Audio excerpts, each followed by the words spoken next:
What's up everyone? So today's video would be going to be on a most important body weight exercise, especially if you are looking to gain your upper body muscles, which is the pull-ups.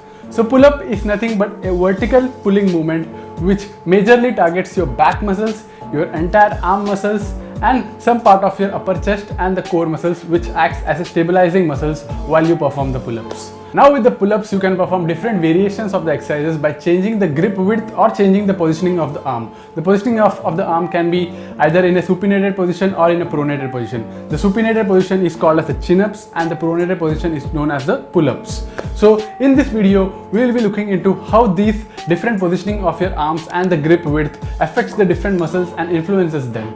So before we start with this video, to give you a better clarity about how the muscles gets influenced based upon your grip positioning and the positioning of your arms, we have to look into the functioning of these muscles when you perform a pull-ups. So in relation to the pull-ups, I will be giving you the functioning of each and every muscles which is being targeted while you perform the pull-ups. So as I mentioned earlier, the major focus of the pull-ups will always be on your back and the entire arm muscles, and the chest and the core muscles will just be used as a stabilizing muscles. So let's look into the functioning of each and every back muscles and the arm muscles in relation with the pull-ups.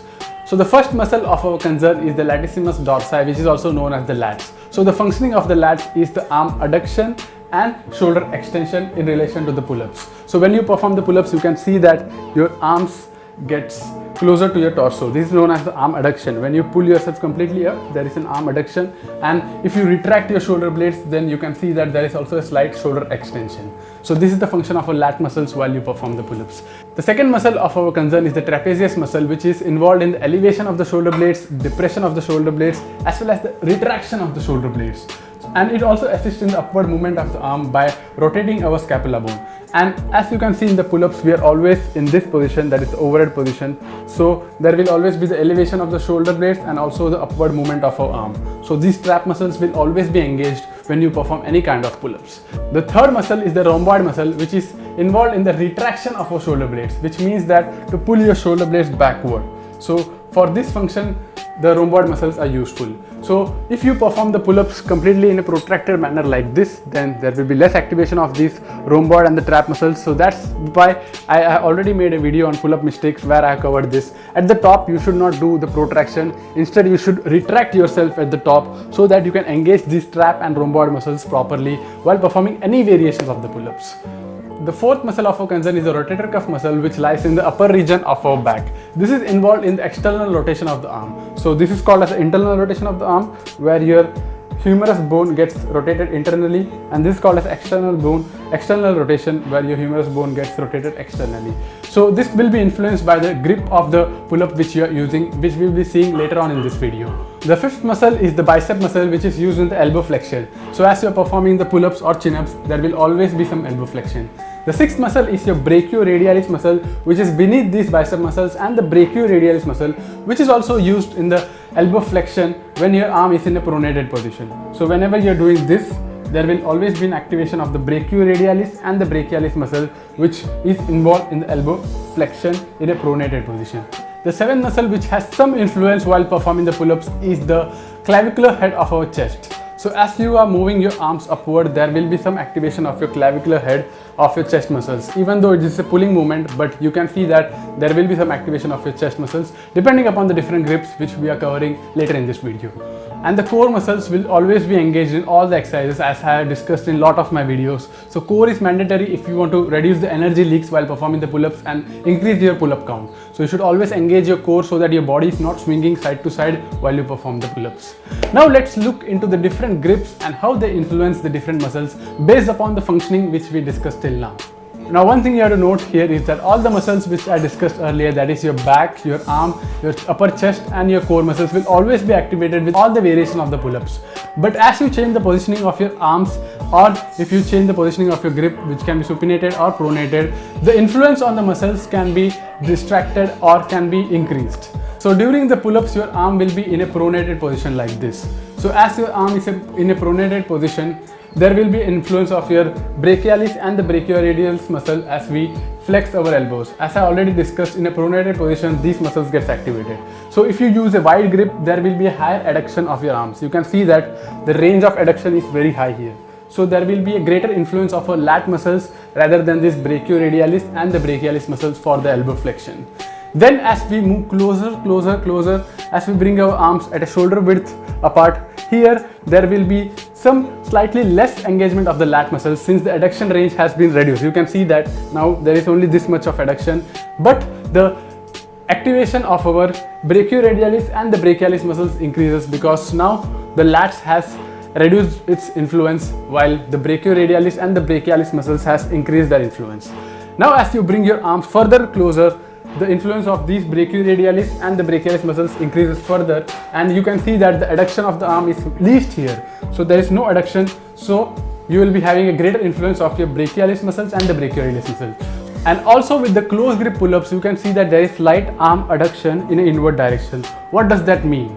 That means that you are also activating your upper clavicular head of your pectoral muscles. So when you perform this close grip pull-ups, even though I mentioned that there will be activation of your lats and brachialis muscle, but there will also be a slight activation of this clavicular head of your pectoral muscles, which is your chest muscles.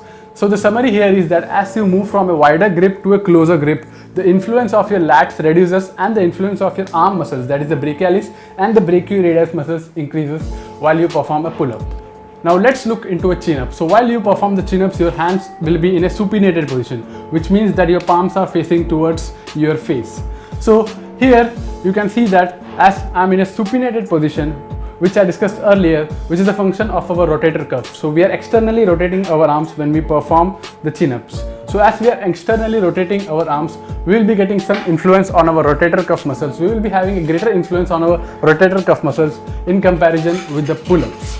So here the grip is like this. So as you move on to a wider grip, you will see that there will be a greater external rotation and there will be a greater adduction of your arms, which means that you will be getting a higher activation of your rotator cuff muscles as well as the lat muscles in a wide grip position. Now as you move closer into a shoulder width grip, you will see that the lat activation will reduce slightly in comparison with the wide grip because the adduction range has reduced here and there will be a greater activation of your bicep muscles. So again, as you move further close, the lat activation will reduce in comparison with the wide grip and there will be a rotator cuff activation and your bicep muscle activation. Since I already discussed, the function of a bicep is to flex our elbow joint in a supinated position. And even with the close grip chin up, you can see that there is a slight adduction in an inward direction. So this will also influence your upper fibers of your chest muscle, that is the clavicular head.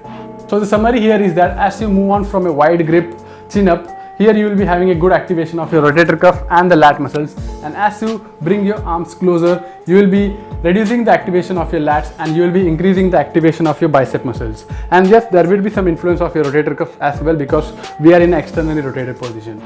And as you move further close, you will be getting activation of your upper chest and the complete bicep muscles when you perform a chin-ups. There are two more grips which I am going to discuss here, that is the neutral grip. So when you perform the neutral grips, your hands are like this. So it is in a slight externally rotated position. That means that you will be getting more rotator cuff activation in comparison with the pull-ups. And since it is in a neutral grip position, you will be getting more activation of your brachialis and the brachioradialis muscles instead of your bicep muscles. Since this resembles a hammer curl position, you can see that. So this is like this hammer curl position, same as that of the hammer curl position. So with the neutral grip, you can get more influence on your forearm muscles and the slight inner bicep muscle, which is a brachialis. So there is one more grip which is commonly used, that is a commando grip, wherein one arm will be in a supinated position and the other arm will be in a pronated position. So here, as I discussed earlier, the supinated arm will get more of its bicep activation and the pronated arm will get more of its brachialis and the brachioradialis muscle activation. And anyway, you will be getting the activation of your lats and the rotator cuff muscle depending upon the arm which is external rotated and the internal rotated. There will be influence on your rotator cuff muscles. And the lat activation will be less here again because the arm adduction is very low here. Actually, you will be getting some internal adduction of your arm with this variation, so you can have a greater influence of the chest muscles when you perform this kind of pull-ups. So this is the only variation of the pull-up where you can get maximum chest activation along with the activation of your lats, biceps and the brachialis and the brachioradialis muscles.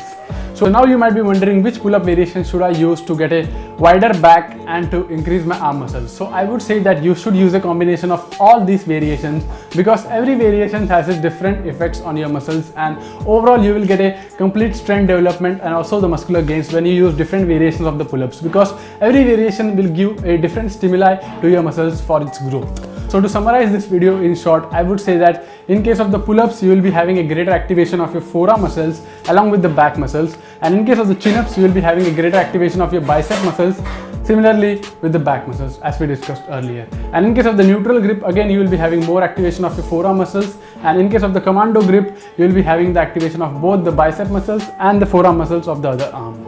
And the commando grip is the only grip where you will be getting more activation of your chest muscles because there is some adduction of your arm as we discussed earlier. So I hope this clears all the confusion related to the muscle activation with the different grips of the pull-ups and the different positioning of our arms. So the basic purpose of this video was to give you the idea about how the different grips with the pull-ups can influence your different muscles. So just by using this basic bodyweight exercise, you can influence a lot of muscles in your body by changing your positioning of your arms.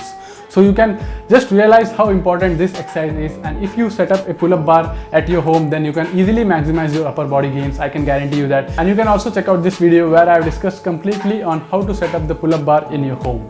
So I hope you found this video valuable, and if you did, then like this video, share with everyone, and comment below if you have any further queries. And subscribe to my channel for more such informative videos on workout and nutrition. And if you wish to train with us, then check out TheSuppleStrength.com, where we provide evidence-based nutrition as well as workout coaching to enhance human performance. So we will meet in the next video. Till then, stay supple, stay strong.